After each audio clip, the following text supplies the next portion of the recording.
Chapter 12 of Anna Karenina, Book 8, by Leo Tolstoy, translated by Constance Garnett. This recording is in the public domain.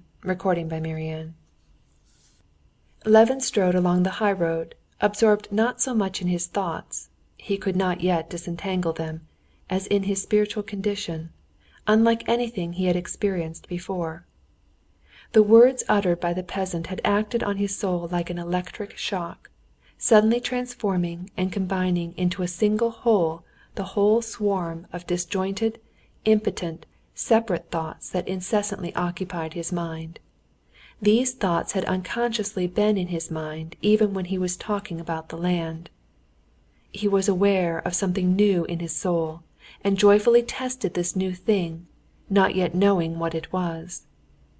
Not living for his own wants, but for God. For what God? And could one say anything more senseless than what he said? He said that one must not live for one's own wants, that is, that one must not live for what we understand, what we are attracted by, what we desire, but must live for something incomprehensible, for God, whom no one can understand nor even define. What of it? Didn't I understand those senseless words of Fyodor's? And understanding them, did I doubt their truth? Did I think them stupid, obscure, inexact?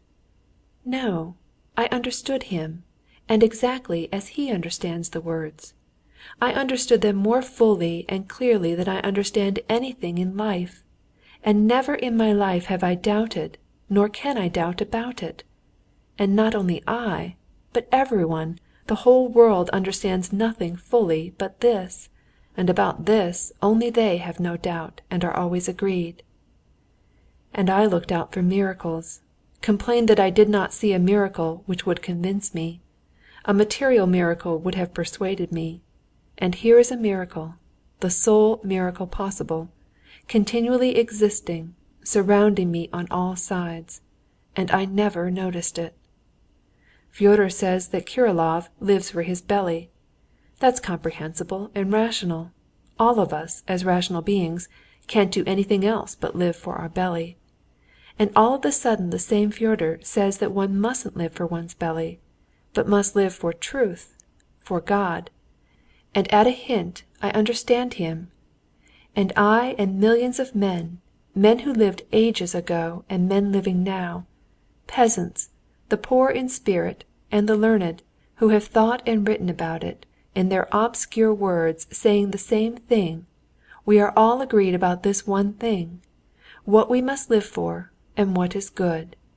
I and all men have only one firm, incontestable, clear knowledge, and that knowledge cannot be explained by the reason. It is outside it, and has no causes, and can have no effects. If goodness has causes, it is not goodness. If it has effects, a reward, it is not goodness either. So goodness is outside the chain of cause and effect. And yet I know it, and we all know it. What could be a greater miracle than that? Can I have found the solution of it all? Can my sufferings be over? Thought Levin, striding along the dusty road, not noticing the heat nor his weariness, and experiencing a sense of relief from prolonged suffering. This feeling was so delicious that it seemed to him incredible. He was breathless with emotion and incapable of going farther. He turned off the road into the forest and lay down in the shade of an aspen on the uncut grass. He took his hat off his hot head and lay propped on his elbow in the lush, feathery woodland grass. Yes, I must make it clear to myself and understand, he thought, looking intently at the untrampled grass before him, and following the movements of a green beetle, advancing along a blade of couch grass, and lifting up in its progress a leaf of goatweed. What have I discovered? He asked himself, bending aside the leaf of goatweed out of the beetle's way, and twisting another blade of grass above for the beetle to cross over onto it. What is it makes me glad? What have I discovered? I have discovered nothing. I have only found out what I knew. I understand the force that in the past gave me life, and now too gives me life. I have been set free from falsity. I have found the Master. Of old I used to say that in my body, and in the body of this grass and of this beetle, there, she didn't care for the grass, she's opened her wings and flown away. There was going on a transformation of matter in accordance with physical, chemical, and psychological laws. And in all of us, as well as in the aspens and the clouds and the misty patches, there was a process of evolution. Evolution from what? Into what? Eternal evolution and struggle. As though there could be any sort of tendency and struggle in the eternal.